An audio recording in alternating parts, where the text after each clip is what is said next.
Welcome to another episode of Well-Adjusted Mama. This is a podcast dedicated to educating and empowering women from preconception, pregnancy, birth, and through early motherhood wellness lifestyle. I'm your host, Dr. Laura Brayton, and I'm a maternity pediatric chiropractor and mother who has hand-selected experts in natural holistic healthcare specialties to shine light on options and choices during this exciting phase of a woman's life. And today I had the true honor and privilege of interviewing a fascinating man named Neil Cannon. And he speaks his truth when we discover the body's amazing ability to heal itself and the topic of inner healing. And I'm just really excited for you to learn a lot from all of the knowledge and information that he has uncovered over the past several years of research. Neil Cannon is an authority on holistic health and healing, and he's the founder of Vitality Secret and author of the best-selling book, The Vitality Secret. For 7 years, he has been living a semi-nomadic lifestyle, working around the world where kitesurfing is possible, including LA, Bali, Brazil, and now South Baja, Mexico. He comes with his own story of reversing an illness, suffering from eczema for 30 years, and receiving poor short-term treatments. He had a wake-up call when his father had a life-altering stroke. A study of the underlying cause of the stroke suggested that it was due to chronic inflammation, and he had an epiphany that this could also be the cause of his eczema. By making dietary and lifestyle changes, the eczema went away. After stumbling upon his own cure, Neil created a coaching program with the motivation of helping people reverse engineer a myriad of ailments they are going through. Neil's digital program is a thoughtful and unique approach to creating resilience by seeking out the root causes of other ailments, helping them reverse engineer their conditions by addressing the physical, mental, emotional, and energetic pillars of vitality. For more information, check out his free ebook, The Vitality Secret, by going to vitalitysecret.com/book. Hi, Neil. Welcome to the show. I'm very excited to have you on today. Hi, Laura. Thank you so much. I'm excited for this conversation, and it's an honor to be on your show. Thank you. Thank you. So you're an interesting guest because a lot of the people I have on are practitioners, healthcare practitioners, and they are, different types of doctors and people that are treating patients. And you are a patient who essentially healed himself and now are here to spread that information to people without a degree. So I think that's amazing. It's just like real world experience. Thank you. Yes, I had never planned for this to be my life work. You probably know yourself, everyone who works in holistic health, certainly with my experience of everyone in my network, everyone who works in holistic health comes with their own story of healing something or recovery from something, or they've someone close to them, in the family. And it's helped them understand a whole new way of doing things compared with the conventional norm. So share your story, please. Sure thing. So I had pretty bad eczema from a very young age. I was a toddler when I started to experience the symptoms. And for the best part of 30 years, I was always given these same treatments, these short-term kind of Band-Aid solutions, which meant it would always come back. I was given steroid creams, which have left pigmentation on my skin. I don't know if you can see that, not that clearly. Mm-hmm. Yes. So overuse of the steroids and on my hands as well. Too many steroids have just left that pigmentation. I'm lucky. Some people get it way worse. Steroids aren't good. Prescription moisturizers filled with toxic ingredients, which should never be put on your skin. And also antibiotics when it got really bad. When I had a really bad flare-up, I'd be given antibiotics. And you probably know yourself, antibiotics can really harm the gut microbiome. They do harm the gut biome. Yes. So the very organ you want to heal with a skin condition or any inflammatory condition was being damaged by the drugs. So my wake-up call wasn't my own research into how I could get rid of eczema after 30 years. It was actually my father. So my father suffered a stroke about 10 years ago. And I remember very close to him having his stroke, maybe 2 years before that, him being told that he had chronic inflammation. And it was by his sister, my aunt, who's a naturopathic doctor. And I just remember him telling me, I remember where we were standing in the family home. He just said to me, I've got chronic inflammation, apparently. And I kept on seeing this word everywhere in books I was reading, because at that point, I'd already written a book about increasing testosterone naturally for guys, actually.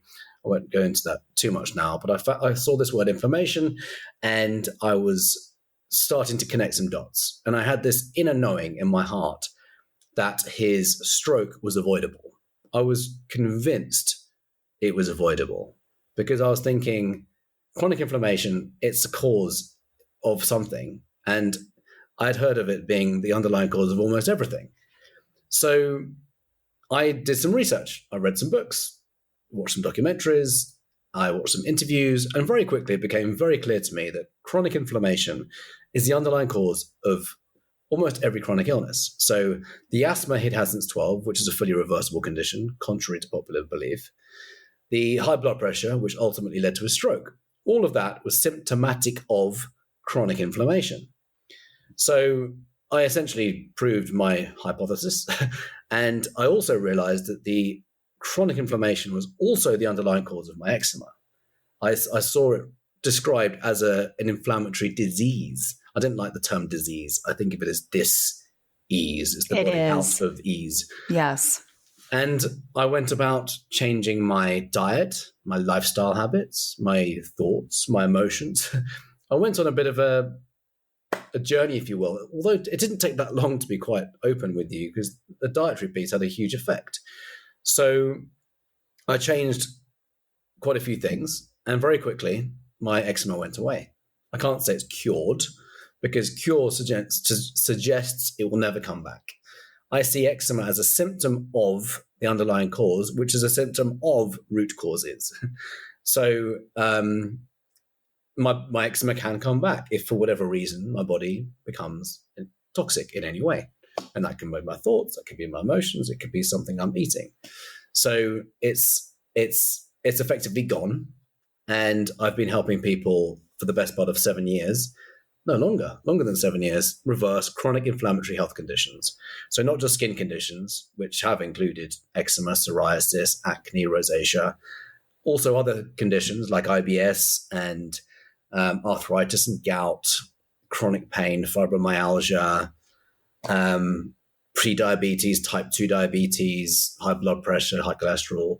All of these are symptoms of inflammation. Yes. So that's been the focus of my work for 7 years. And I've got this weird passion of helping people get off medication, get off drugs.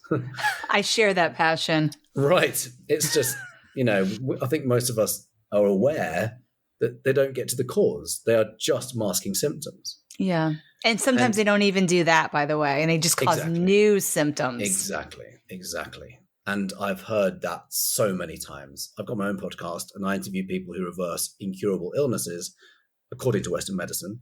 And the story is always the same thing. I tried this drug, this drug, this drug, this drug. I was getting sicker and sicker and sicker and sicker. Eventually I had to put that aside and go down the holistic path. So, and then they recovered, and then they healed themselves, and then they have some kind of incredible awakening and a brand new way of life. So that's the exciting part of all of this, because there's like a prize at the end of this. And that prize just gets bigger and bigger and bigger the more that we dive into the world of energy, etc. It's so true. I think, people want to move away from pain. They want to move away from symptoms. At least in America, there's a lot of people looking or we're brainwashed to look for a quick fix, and drugs can appear to provide that, right? And but the reality is that they're not fixing the underlying root cause or causes, like you mentioned. And there's a lack of accountability to that individual's lifestyle and the choices that they're making every moment regarding their health and their well-being. And, that's my passion as a chiropractor, especially serving families, is educating parents about how to model healthy lifestyle and how that's going to improve how they think, feel, move, function. And then demonstrating that for their children, right? And raising them with that lifestyle as well, because then it becomes second nature, right? It's much harder if you've been eating, I don't know what you were eating as a child, but whatever it was clearly was creating inflammation. And that was like comfortable, right? And now you had to change how you ate. And that's harder to do. There's a very much an emotional, mental component to that. Definitely. Yes, I joke about it. For 30 years, I was eating a bowl of inflammation for breakfast. Wow. That's a healthy way. That's a quote unquote healthy way to live. If you follow a standard American diet, or I was in England, following. Thankfully, my mum was very conscious in terms of not allowing us to have much sugar, so we didn't have sugary breakfast cereals. Oh, that's good. But we did, on occasion have those treats. But for the most part, they were wheat cereals combined with milk, and both of those are inflammatory for my body. And for the most part, they're inflammatory for a lot of people. Yes. And it's a really good idea to consider not having those if you have any kind of chronic inflammatory health condition. Obviously, every single body is different. So some people might be okay, but in my experience, and everyone I've interviewed as well, my clients, most people, I would say in the high 90%, can benefit from eradicating or replacing rather those food types with non-inflammatory food types. Yeah. So the dairy, the gluten, grain. Do you eliminate all grains as well? I have done that. I've definitely played around with paleo. Yeah. And in 2014, when I first got rid of eczema, that was pretty much my approach. Eradication of all grains. Just a tiny bit of rice every now and again if there was no other option. Although I think at that point I wasn't even doing rice. So it works. It works in many cases. And, a lot of people I've interviewed who have reversed really serious autoimmune conditions have also gone grain-free paleo, in other words. Mm-hmm. So I have played around with it. Now I am not paleo. I will have some rice and quinoa, and very occasionally, I'll have a bit of gluten. But it's like, yes. It's not a staple in my diet anymore. Yes. It's like a treat. Yes. And really in America, I'm more strict because of the process that the gluten, the grain has undergone, the mutagenesis, the Roundup Ready. It's like a whole concoction of inflammation in America, the gluten. Of course, not everywhere. If you can find local farmers that have done it consciously and stuck to the ancient grain, for the most part, it's been monopolized by Monsanto, and we don't need to go into that. Maybe all I'm saying is we need to be conscious about the source of what we're eating. And I have found that most people can benefit from taking those two things out, and many other inflammatory culprits, GMOs, corn, soy. It's amazing what can make a difference in the body. For sure. And I think you made just a really valid point. We can look back to our grandparents who were eating soy, corn, wheat, and not having issues, or even other areas that still have farms, or parts of Europe that have banned genetically modified organisms, and there's less pesticide contaminants, and people can eat these foods. People will I can travel to Italy, have pasta. It doesn't bother me. I have pasta in America and I bloat up. I have diarrhea. Exactly. I feel like crap. I'm fatigued. And they're confused because they're am I sensitive to gluten or what? And it is confusing. We're talking about, it seems like the same food, but because of the way it's processed, the way it's grown, the chemicals that are in or on the plant and the soil, it's literally impacting how our gut functions.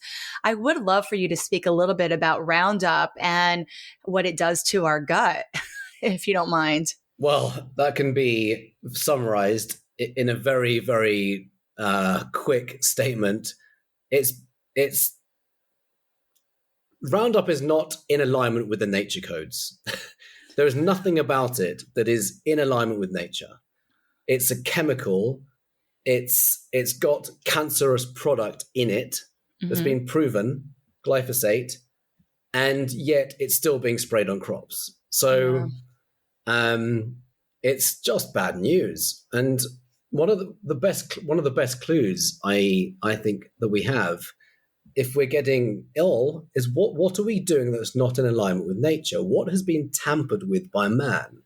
And is there a giant dollar sign controlling the distribution of such food types? Some of these things shouldn't be called food because it's so toxic in the gut. If you're having Roundup Ready wheat, it can tear the gut lining. It literally tears So, Yes. and then you get leaky gut, which Yes. is the underlying cause of almost every autoimmune condition and also many other illnesses. Even cancer has been linked with leaky gut. So imagine the gut lining like a semi-permeable membrane. I mean, you know all this, I'm preaching to the choir. And it's meant to allow certain micronutrients, vitamins and minerals to be absorbed into that gut lining. That's normal. However, when there are toxins like gluten and also other things like medications, some things can actually tear that gut lining, allowing these particles to seep through to the bloodstream, triggering an inflammatory response and an autoimmune response when your immune system attacks your own body tissues. Right. So, yeah, I'm not I'm not a fan of Roundup whatsoever, or Monsanto. Yes, I've actually even saw research of the connection to autism with, in utero exposure to these types of chemicals, how it's just literally creating brain damaged children. And, the rest of us are just having a lot of inflammation, which is very much gut related. Roundup is meant, insects eat it, their gut explodes. So what happens when we eat it? We're a little larger than an insect, but our gut explodes to a varying level as well. And that is what leaky gut is. Yeah, that's such a good point. The clues are all there. If an insect's gut explodes or an insect explodes, probably a good idea not to do that because we're all part of the same ecosystem. Right. Exactly. It's just remarkable what happens in terms of, you kind of touched on it earlier, programming and advertising, and what we are presented with on a consistent basis ends up becoming a program in the mind. And it's all the time, like almost 24/7. The moment you turn on your TV, which I haven't had for 10 years, and billboards in America, or it's just everywhere. And it starts to become apparent it normally happens once someone becomes sick or has, some kind of dis-ease. They start looking into it. And that's when it starts to become really apparent. I recommend two documentaries for just awareness. Well, there's loads of them, but GMO OMG is brilliant for understanding what's happened to otherwise healthy products, right? And then Farmageddon, the corruption and the bribery of what goes on, and how local farmers are bullied into creating and farming something they don't even want to be farming. So it's a bit of a rabbit hole, and ultimately it's freeing at the same time because we start going, okay, get back to nature. Well, look at that. She's got all the answers. I know, it's really that simple, and education is power. And, it's interesting to me, when I speak to people about different topics like this, and, for example, the book that I've been, going down a rabbit hole on is The Real Anthony Fauci. I mean, talk about mind blowing. Wow. What a but book. that is a book that is on my Audible list right now. And just 27 hours. Just chapter 1 is enough. I said this all over social media. Just read chapter 1. You will never trust anything the 3-letter organizations say again, anything the government says. It's just a complete and utter, and everything is fully verified and referenced. It is. This is the truth.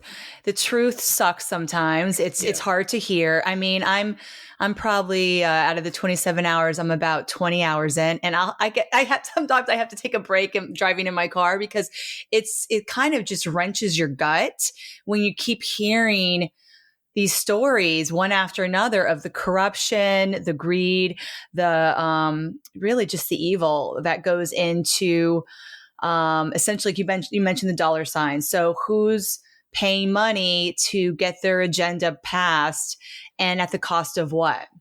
At least in the United States, how has our healthcare been impacted in the past 50 years by having this corruption at the helm? And it's important for us to have this awareness, even as painful and disturbing as it is. We need to know the truth.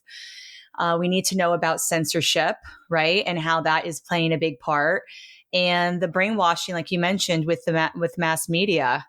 I mean, I see it all the time driving to work about, I see these billboards, and it's like, who's funding that message? Exactly. And every time we're exposed to such a message, that's a form of programming. Like TV programs are called programs because they program the mind. Yeah. The mainstream media, when you look at who funds it, who owns it, who sponsors it, it becomes really clear that it's agenda driven. I Yes. stopped paying attention to it 10 years ago, and I've been trying to influence, what's the best way of saying this to my family? I've been trying to suggest not paying attention to it, even highly reputable sources like the BBC, for example. I'm like, everything is agenda. Yeah. And we have an exodus of journalists from some of these companies, like the New York Times, and I could name a number. I shouldn't maybe name them, but a number of people have left their journalist positions for these mainstream journals because they have understood clearly that they've got their hands tied behind their backs. They've got their mouth taped shut. They can't say what they want to be saying. So they go and set up a podcast channel, or they go and set up somewhere where they can actually talk. And then they talk about it, and then they get subject to slander by the companies that they left. So it's quite a fascinating rabbit hole, and it's freeing at the same time. You know, you talked about having to take a break from that book, and the quote that just came to mind was, "The truth shall set you free, but first it will piss you off." Oh yeah. Really piss you off. It will really makes you want to vomit, honestly. And when you feel such deep emotions, you know, you have to also give yourself time to process. I think, you know, it's like the human experience is like, you can only go so deep and dark before you're like, okay, I need a little light here. Totally. Go and watch a comedy, get into nature, lighten the mood, go kite surfing or whatever your sport is. And just, it's a rabbit hole. I've been down it for 10 years. And because of that, I've got a very different impression, as I'm sure you have, of the last 2.5 years of what it's played out. And, you know, some of us probably called BS on it within a very short period of time. Immediately. Exactly. It was very apparent from the very beginning of the agenda that was behind it. But it is kind of comforting that, you know, the intuition is verified by a book like The Real Anthony Fauci, because I certainly don't have time to do that research and put together that wealth of content myself. And so I appreciate someone else doing that. And God bless the people that are brave enough to speak up about these topics that are very taboo, very censored. There's a lot of stigma when people do speak the truth. They get, like you mentioned, called slandered and sued and fired, and it's not easy. Yes. So Robert F. Kennedy Jr., very, very courageous person. And I've met him. I've spent time with him at a few events in Malibu in 2019. And I can tell if someone is talking the truth by looking at them, pretty much. Not quite, but like, you can tell if someone is coming from their heart.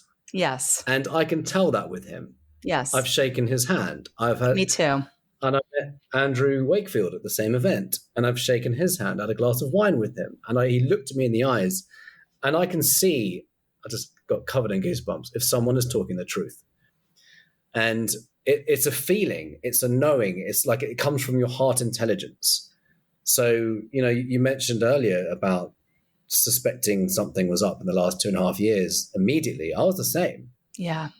And I say, people say to me, how can you call bullshit on COVID the moment it hit the mainstream media? And I say, because it's in the mainstream media. It's kind of got to that stage now where I look at the mainstream media to see what bullshit people are being told in the world. And brainwashing is another word for that. Yeah, of course, they have to provide some kind of truth or no one would pay attention. So it's kind of littered with truth, and then, or rather kind of, there is truth to gain that your trust in it, and then it's just littered with lies. Yeah. And that became very apparent to me, particularly in 2015. I lost 3 friends to cancer in the space of a year.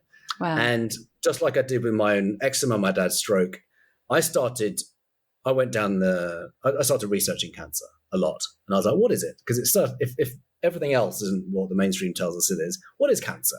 We've been told it's a very scary thing from the moment we're born, and be fearful the moment we have it. So what is it?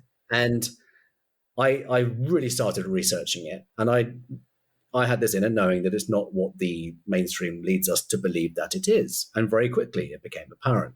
And I discovered these people all over the world reversing it without a single medical intervention, getting to the cause, replenishing their bodies, eliminating toxicity, replenishing their bodies in every way, shape, and form, ultimately, and understanding that it's symptomatic of underlying causes. And then it became apparent that the mainstream media is always pushing one agenda. So I was like, that is a completely useless source of information. I'm not going to pay any more attention to that anymore. I don't care how reputable they are. If all they're pushing is one agenda, and this is clear in the last 2.5 years, I mean, what's the narrative? It's very, very clear. Anyone who dare challenge that gets subjected to slander, and they get disgraced. Some of the best doctors in the world have been disgraced in the last 2.5 years. Yeah. When if you look at their credibility profile, what they've done prior to the last 2.5 years, phenomenal. Yeah. Anyway. It's so true. It's really true. And, it's interesting, as a chiropractor, I love science. And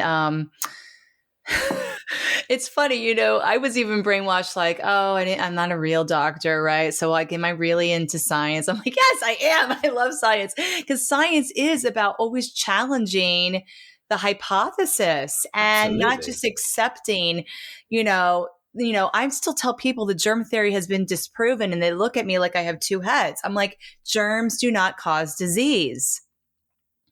A compromised immune system does, right? What causes a compromised immune system? Chronic inflammation, leaky gut, essentially your lifestyle, right? So this is so important for people to really feel empowered that they have the ability to make changes in their life and they can actually create health for themselves. And that's back to our original topic here, inner healer, the body's innate intelligence.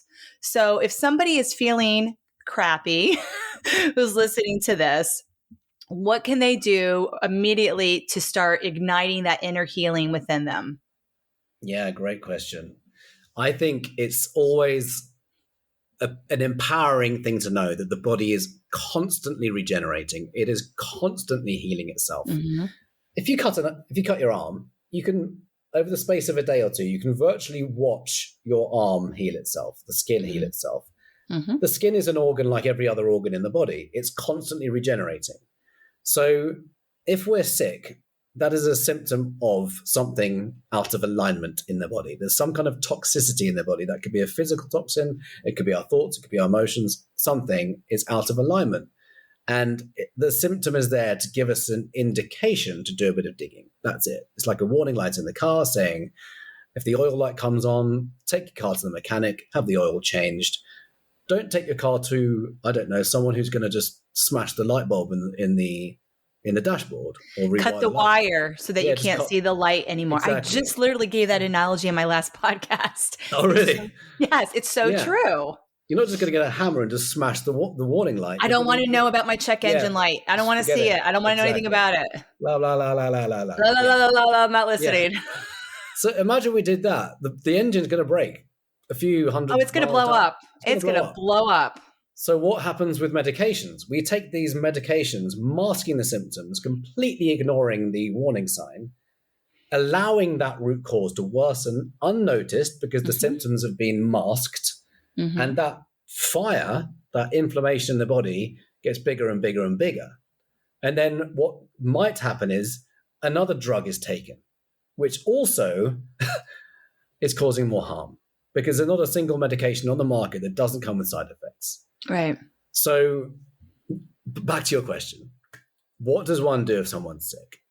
The first thing I would do is say, okay, the body's giving me an indication. What can I do? What's not in balance in my life right now? And the first thing, the most tangible thing for most people is to go diet, because it's just most people can comprehend how diet has an effect on our health.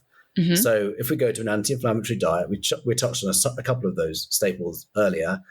there might be an indication that what we're eating isn't helping us. And then really, I talk about peeling back the layers of the onion. So I would never say diet is the cause of illness. I'd say it's like a catalyst. Something has happened before that to make the gut weaker. Right. And then we think about chronic stress. Are we stressed? Yeah. And we often hear that 90% of illness is down to stress. So that's something to really pay attention to, because living by the hormones of stress literally weakens the gut. It weakens the immune system. 70 to 80% of the immune system is located in and around the gut. So if we're chronically stressed, we're living by the hormones of stress. The immune system is compromised. And then all these food types that we could eat, suddenly we can't eat anymore because the gut's weaker. Right. And then we get leaky gut because the gut, everything's weaker in the gut. So if we're stressed, what can we do about it? And I think what is most important to know about stress is this word is being used too much, in my opinion. The word stress. The word stress, because what is it? It's really an internal response to our external strains. I came across that definition by Mihaly Csikszentmihalyi back in 2014, I think it was, who wrote Flow Living at the Peak of Your Abilities. And it really resonated, because it's basically our perception of our world which causes the stress on our body. That's right. It's our subconscious beliefs. Yes, exactly. And, I often give the traffic jam example. You can have two people in a traffic jam, both unexpectedly delayed for work. One person can just call their boss on the phone, make sure it's safe, of course. Call the boss, just let them know they're going to be late. Chill out, listen to music, listen to a podcast, your podcast, my podcast, whatever, and just chill out and enjoy the time. Chillax. And another person might just start swearing and effing and blinding, as we say in the UK. And just honking their horn. Yeah, and you can see like what happens in their face, their neck, their head. You can see the blood rushing, the veins popping out of their heads. I used to have a bit of road rage 20 years ago when I was just starting to drive. I was like, why is everyone driving so slowly? And even girlfriends at the time were saying, Neil, you're going to make yourself sick. How we react to our world is what affects our body. Yes. And thankfully I live in Mexico now, where everyone drives at 50% of the speed limit and you have no excuse. You just have to chill. But maybe there was a bit of work before Mexico. But yeah, the point is we can have two people can have an entirely different reaction to the same external circumstance, the same event. Yes. And it's our choice how we respond. So I was never taught these emotional intelligence skills when I was at school. I had to throw myself at transformational programs like Tony Robbins and one I attended in LA, and I've done Date with Destiny and UPW. Yes. And I've done all that too. Oh, really? Oh my God, I really am in control of my emotions. Oh, yeah. So it's really important to know this, right? Yeah. And then apply it. It's exactly. And then that's the key, knowing how to apply it. It's one thing knowing this and it being dinner party chat. It's another thing actually just like really embodying it and demonstrating it. So when I get stressed, I ask myself, why am I triggered? I say, what is the real emotion? Stress is like an umbrella term for many other terms. There might be pressure, there might be overwhelm. Really, it's a code word for fear. There is some kind of fear response when we're stressed. Tony Robbins calls it an achiever's code word for fear. No one wants to talk about they're fearful about upsetting their boss for a late submission of their work. But there's fear. There's underlying fear.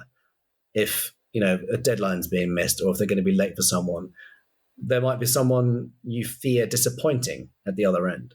There's normally some element of fear. Fear of failure. It could be so many things, but it is the body then essentially is not feeling safe. So then we get an actual physiological response to that. So true. So true. Yeah. So I think, stress is such a big part of the health and vitality puzzle.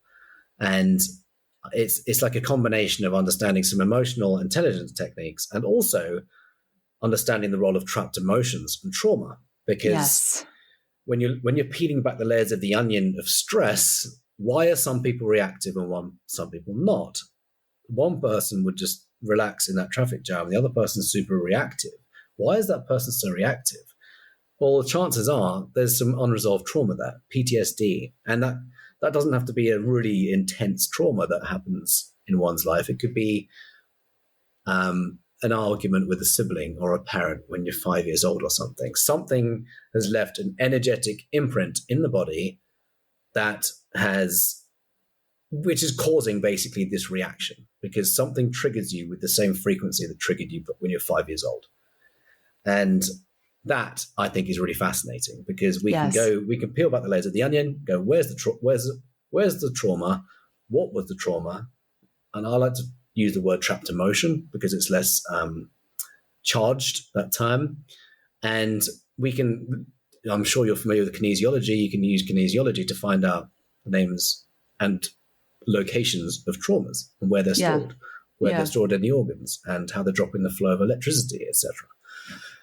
That's a big answer to your question about it. Is. And it's so funny because literally I just recorded another podcast with a friend of mine who's a chiropractor and a craniosacral therapist. And we were talking about releasing stored traumas, trapped traumas, and in the body and the energetics to it. And how, like somebody can do mental health therapy, right? And talk about their trauma, but that's not going to necessarily release the trauma that's in the body by just talking about it, especially for speaking about children and children speaking about their trauma. So I do Psych K, my practice, and that is using kinesiology to identify these things. But also what we were sharing is just having a healer doing hands-on body work and these types of techniques can also release the trauma. And you don't have to necessarily even know it was your fight at 5 years old. Like you don't have to know the exact original event. Sometimes it's interesting, but you don't have to always know it. You just know I have this in my neck. It's been there for years and I'm ready to release it. And I don't need to hold on to this anymore. I'm ready to heal. Totally. And I think it's really important to know that you don't need to talk about traumas. You don't need... I would say especially children, right? Yeah. And reliving it actually gives more energy to the very thing we don't want to give energy to. There's a term in neuroscience that says nerve cells that fire together wire together. Right. And ultimately, the more that we talk about an event in, say, traditional talk therapy, it becomes more of a problem. Right. Because you're giving more and more energy to the very thing you don't want to talk about. So wouldn't it be great if there were some methods that didn't involve any reliving of it? And there are, as you're alluding to earlier. There's many different techniques that we can release the energy behind the trauma without talking about it. Mm-hmm. And that's what I do as well with my clients. And I'm familiar with Psych K, but I've not practiced it very much. I'd love to learn more about that. What technique do you use? I use one called the Emotion Code by Dr. Bradley Nelson. Oh, yes. So I'll show you. This comes with me everywhere around the world. This is a chart of 60 emotions. Okay. And it's from the book, The Emotion Code. And there's a correlation, as you know, different emotions are stored predominantly in different organs. So yes, grief would be stored, for example, mostly in the lungs. And anger, anger in liver. The liver. Exactly. Give you a little test. And that's actually an acupuncture meridian basis as well. Yes, exactly. So using kinesiology, asking the body yes and no questions, you can find very quickly what the name of the emotion is. You say, I've got symptoms, going back to your original question, let's say someone's feeling sick, they've got some kind of new symptom, dis-ease, and they say, okay, one of the first things they might do is say, okay, is there a trapped emotion behind this symptom X? And normally the body will say, yes, there is. And then you say, okay, is it in column A or column B? There's 60 emotions split between two columns. Yes or no column A, yes or no column B. And you just, I always do a double check. Is it in row 1, 2, 3, 4, 5, 6? And you find out the row, and then you get the name of the emotion because there's 5 emotions in each box. Very, very quick. It can be like a 2-minute thing. Yes. And then you say, when was this emotion stored? Was it stored in the first half of your life or the second half? And then you just quickly reverse engineer by process of elimination, know when it was stored and the name of the emotion. And you can also ask, was it a result of this lifetime or have I inherited it? And then we're talking epigenetics, of course. So then you can go and release it. And because emotions are They are literally stored like electromagnetic bundles of energy. And until that was explained to me a few years ago, I thought the whole emotion thing was woo-woo. I was like, oh, even when I was studying cancer in 2015, I saw these charts of all these emotions stored in different parts of the body. And I don't think I stayed in that presentation. I walked out thinking it just didn't resonate with me at the time. Mm. And then a few years later, when I understood the physics of emotions, then it really got clear to me. And I immediately... Yeah, this is quantum physics. Quantum physics. It's understanding us as energy beings. And then I remembered immediately that presentation at the Truth About Cancer Live Symposium about energy and emotion stored as energy in different organs. It's amazingly powerful. And I think most illness is rooted in trauma. Trauma, toxins, but really trauma, because trauma is what weakens the body and makes us more susceptible to the toxins. Yes, that's right. You can have lots of people working on an asbestos plant. Not everyone's going to get cancer. So why is it that some people get cancer and other people don't? Yes. And so I think the emotional piece is huge. It's huge. And there is an epigenetic component. And what I see, because I take care of a lot of kids in my practice, is we're seeing like this whole new generation of children that are compromised genetically in their detox pathways. So they cannot detox as effectively. And then they are exposed to even higher levels of toxins than you and I were at that age. And it's a double whammy, right? It's like, yeah, toxins aren't good for us, but we can't 100% avoid toxins. So you kind of have an exposure, and then you have this amazing inner intelligence of how to take care of it.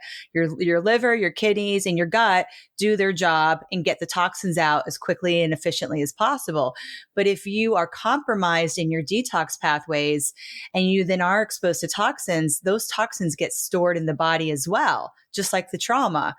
And then that can get passed on to the next generation, both of the toxins and the traumas. So true. So true. Yeah, so, this is what, sorry. Oh, I was just going to say, so for moms listening, I really want to kind of leave us on a high note, an empowered note. So for the mamas listening to this podcast who are really looking to shift consciousness and be really deliberate with their health, their lifestyle, and how they raise their children, what would you share with these women? Yeah, with children, I think it's, I don't have my own children. I've got nieces and nephews, and I have worked with children and their parents at the same time. I think one of the best things to know is we have phenomenally powerful healing machines as bodies. And if the child is demonstrating a symptom, there's always a cause. And it doesn't have to be a laborious process to find out what the cause is and where the suffering comes from. And it's not unusual for trauma to play a role in early childhood challenges as well. And even childhood cancers, right? Yeah. And it's not a painful process to release the energy. So I guess what I'd say is there's a plethora, there's a whole myriad of approaches to healing, which the mainstream doesn't present us with.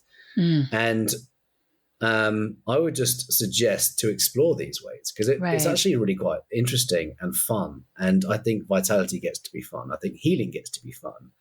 And there's some basic things. I don't know. Let's say a child has eczema. And that was my thing from a very young age. I will share that 2 of my nieces got eczema within, I think, a week of having their childhood vaccines. Yeah. So the childhood vaccines are something to pay attention to if there are symptoms, and we can detox. We can detoxify from them. Yes. And there might be some reason to have the childhood vaccines, and sometimes or not. I just want to be careful with what I say. And there are safer ways of doing it and unsafer ways to do it. I don't think there's any reason to take the current experimental thing whatsoever for children or babies. Yeah. However, there's just know that the body is a phenomenally powerful healing machine. And if there are symptoms of a cause somewhere. So with a little bit of investigation, anyone can find it. And I really invite people to go into the world of energy medicine, because I don't think you can get much higher up I call it a hierarchy of healing. I've not seen that term anywhere, so I'm coining it. Can't steal it. It's a good one. So I put energy at the top, and then mental, then emotional, then physical. So we can get a lot of results by changing diet, by making sure we get essential cell fuels like oxygen, pure water, nutrients. We must be able to eliminate waste, essential cell fuels, sleep, of course, and then toxins internally, externally. And then the emotional, as we discussed, trauma, etc., massive. Mental, thoughts, beliefs, where do they come from? Traumas. So then we can look into that. But the final piece of energy medicine is sometimes you can skip all of this and go right into the energy field, the bioenergy field, and find information in the field that surrounds the body. I was literally editing a podcast yesterday of someone who reversed a very serious form of cancer against the odds. I've got quite a few cancer reversals on my podcast. He was told he had a 100% chance of death if he didn't operate. So he essentially fired that oncologist and healed himself in 4 months. He said he'd been studying this for years. He thought, right, I need to go and apply my own tools. And he did. And yes, he started with diet. He just got cleaned that up completely immediately. And most of the work, my interpretation of what he said is most of the work was around the energy realm. Yeah. And I think he talked about rebirthing and going back to 3 years old when he was essentially abandoned by his father. And he was able to transmute that energy, and he literally reversed his cancer in 4 months. So going back to your question in terms of parents, even if one knows that they might have had a tricky marriage or something, or a tricky pregnancy or something that might have caused maybe an imbalance in the child, the body's always healing. That's one of the most empowering things I think we can always know. The body is always healing. It's striving for balance. It is striving for homeostasis all the time. All the time. And I would say don't ever feel guilty, because that doesn't help. I was going to say, the shame component, especially moms feel, this is not that you've done anything wrong. It's just like you have more information to do things differently, right? Totally. And I've spoken to parents and they start feeling guilty. It's like, no, don't. That's not going to serve you. Help. And most people, I would say the vast majority of people, always do the best with the information that they have to hand. Yes. People aren't like by birth evil people or whatever. Everyone's always doing the best with what they can at the time. And also, if we were to go esoteric, maybe it's a bit too much. I won't go there. I believe I've said it. I'm going to say this anyway. I believe we choose our parents. Oh yeah, we do. We come through. So we have chosen We've chosen our parents, we choose our birthday, and we choose the illness that we're going to have. Yes. We choose our wake-up calls. That's pretty out there. We choose our life. Essentially, you're saying we choose our life lessons. What are we here on this earth to learn? And how do we best learn lessons? From the people closest to us in our life, right? Those are massive lessons, and massive life experiences like an illness. Big life events is where we have the most massive growth. Totally.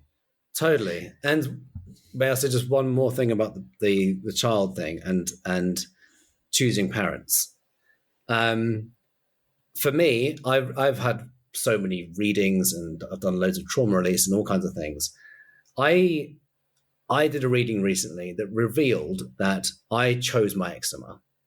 I knew I was going to have it. Yeah. And I also confirmed that my childhood vaccine, caused my eczema. And it also revealed that I chose that as well.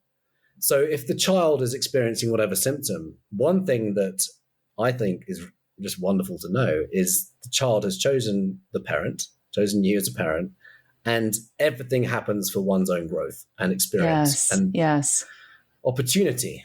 And we can treat symptoms as opportunities, or we can treat them as a curse. It's a choice. And I think there's an opportunity in every kind of message the body gives us. There is. It's all about the lessons. When I tuck my son into bed, I'm like, thank you for choosing me as your mother. And he says, you're I welcome. love that. I love that. It's really cute. And then just recently, now that he's 5, he's like, thank you for choosing me as your son. So we have a reciprocal relationship. For the past couple of years, though, it was just one way. I love that. I love that. Yeah, thank you. So Amazing. it is powerful. So, this was a very enlightening conversation. I really enjoyed it. And I'm really excited for my listeners to get a lot of value.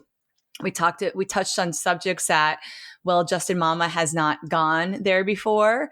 And it feels good. Feels good to free up the energy and share the truth. Yeah. Thank you so much for this conversation. The body is always healing itself. It's we can ignite our inner healer when we choose. It's always doing some magic. Thank you so much, Neil. Thank you, Laura. Well, I really enjoyed interviewing Neil about how passionate he is about the topic of the body's ability to heal itself. It's something that is a part of the chiropractic philosophy. And we truly believe that there's an innate intelligence, and that when we remove the blockages to the body's ability to heal, that healing is inevitable. So I hope this brings some enlightenment to everyone listening about what can be done to help heal yourself, heal your children, your family, and really what's possible when you make some conscious decisions and choices around diet, lifestyle, thoughts, and anything that might be creating the blocks in your body's ability to heal. And don't forget to check out Neil's website, vitalitysecret.com. If you go to /book, you can check out his ebook of The Vitality Secret, and you'll get on the email list. So when his newest book comes out in early of 2023, you will also get a notification about that. I'm very excited to check that out. And you can also learn more about his coaching program at vitalitysecret.com /coaching.